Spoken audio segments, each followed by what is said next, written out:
Students, आपका स्वागत है आपके अपने चैनल इजी वे पर। और अब हम नेक्स्ट क्वेश्चन जो है नेक्स्ट वीडियो में कराने जा रहे हैं कम्प्लेक्स एनालिसिस पर। बहुत कई सारी वीडियो हम ऑब्जेक्टिव टाइप क्वेश्चंस की बनाकर आपको भेज रहे हैं, तो स्टूडेंट्स ध्यान से देखिए, एक भी क्वेश्चन आपका मिस ना हो जाए।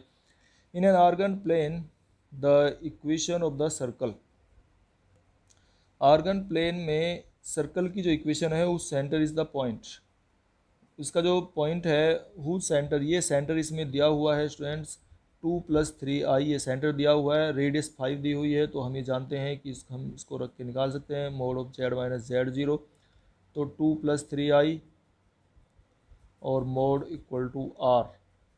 तो क्या स्टूडेंट्स, ये इक्वल टू r क्या होता है, और r इसमें रेडियस में 5 दी हुई है, तो इसका मतलब हमारा डी ऑप्शन बिल्कुल करेक्ट है। हम चलते हैं नेक्स्ट क्वेश्चन हमारे सामने स्क्रीन पर। In Argand plane the centre of the circle is the point, इसका हमें सेंटर निकालना है।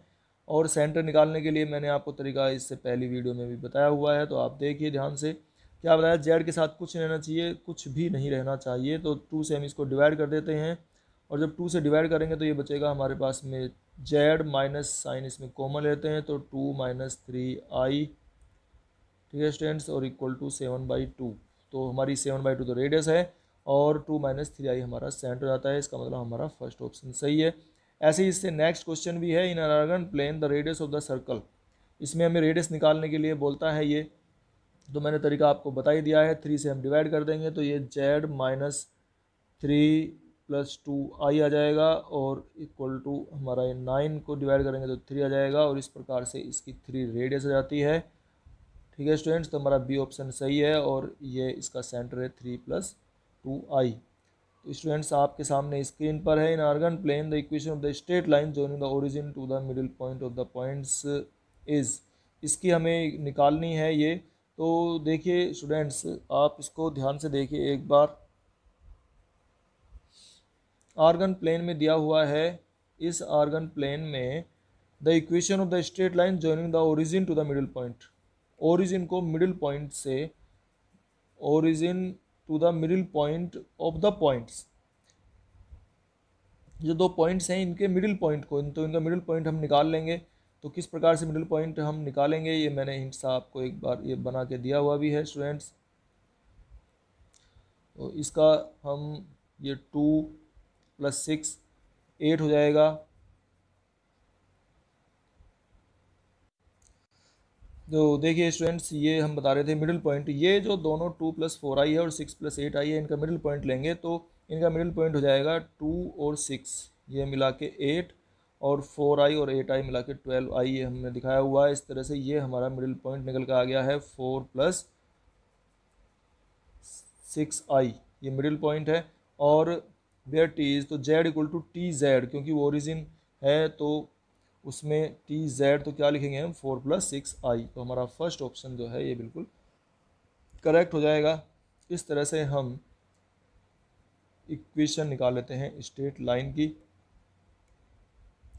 अब आगे चलते हैं, स्क्रीन पर हमारे क्वेश्चन है। In Argand plane the equation of the circle describe the line segment joining the point z1 z2 as diameter. तो z1 z2 अगर किसी सर्कल पर कोई 2 पॉइंट्स हैं, in Argand plane the equation of the circle describe the line segment, किसी line segment के 2 point हैं z1 z2, उनको डायमीटर मानकर एक सर्कल बनाया जाता है। तो उस सर्कल की हमें इक्वेशन निकालनी है। तो स्टूडेंट्स इक्वेशन के लिए फॉर्मूला क्या है, देखिए ये अगर किसी लाइन सेगमेंट के पॉइंट्स हैं z1 और z2 और इसको बनाने वाला हमें ये सर्कल निकालना है, तो इस सर्कल की इक्वेशन है z1 minus z1 into z minus z2 conjugate, और plus z minus z2 into z minus z1 conjugate, यानी कि बी ऑप्शन इसका बिल्कुल करेक्ट है स्टूडेंट्स, ये हमारा। और इस प्रकार से हम आगे चलते हैं। If e to the power z equal to a plus I b, if e to the power z equal to a plus I b है where A and B are real, then b की value क्या होती है। तो e to the power z अगर देखते हैं हम, e to the power z की value a plus I b है, तो z को हम x प्लस आई वाई लिखते हैं, और इसको हम अगर इसे ऑप्शन को खोलते हैं तो e to the power x और e to the power i y लिखेंगे, और e to the power i y को जब हम खोलेंगे तो e to the power x और cos y plus i sine hyperbolic y आ जाएगा ये। और फिर इसको हम cos of y plus i sine y आ जाएगा। और इसमें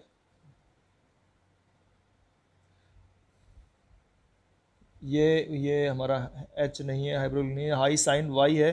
तो अगर इसमें लेते हैं तो यहाँ पर कंपेयर करते हैं ए और बी के साथ में, तो ए हमारा रियल पार्ट है e to the power x cos y, और ये हमारा इमेजनरी पार्ट है। तो बी की वैल्यू हो जाएगी हमारी e to the power x sine Y.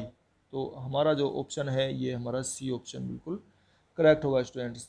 Cos x plus I Y equal to A plus I B where and B are real, then a की वैल्यू हमारी कितनी होगी। तो ए की वैल्यू निकालने के लिए आप देखिए किस प्रकार से इसे सोल्व करते हैं।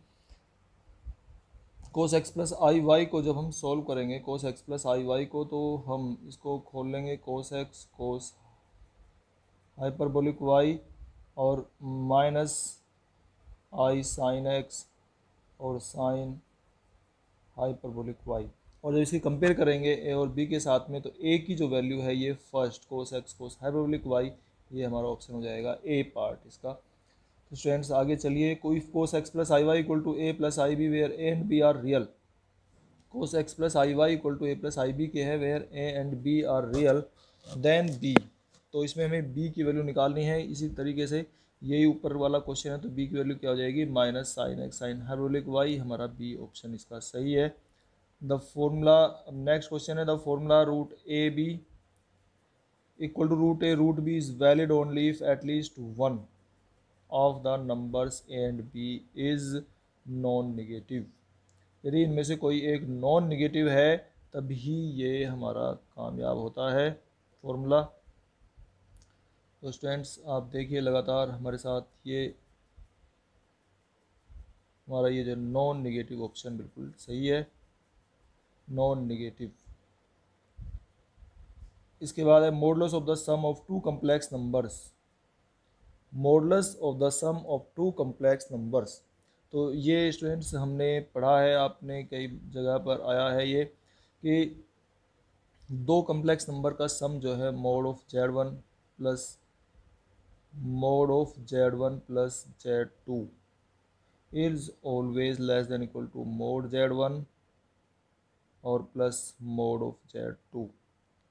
तो इस प्रकार से can never exceed the sum of their moduli, उनके कैन नेवर एक्सीड अधिक नहीं हो सकता कभी भी the sum of their modulus, उनके मॉडुलस से अलग अगर लेते हैं तो उससे कभी भी ज़्यादा नहीं हो सकता, ये इस बात को कहता है। तो इसका मतलब हमारा बी ऑप्शन बिल्कुल करेक्ट है।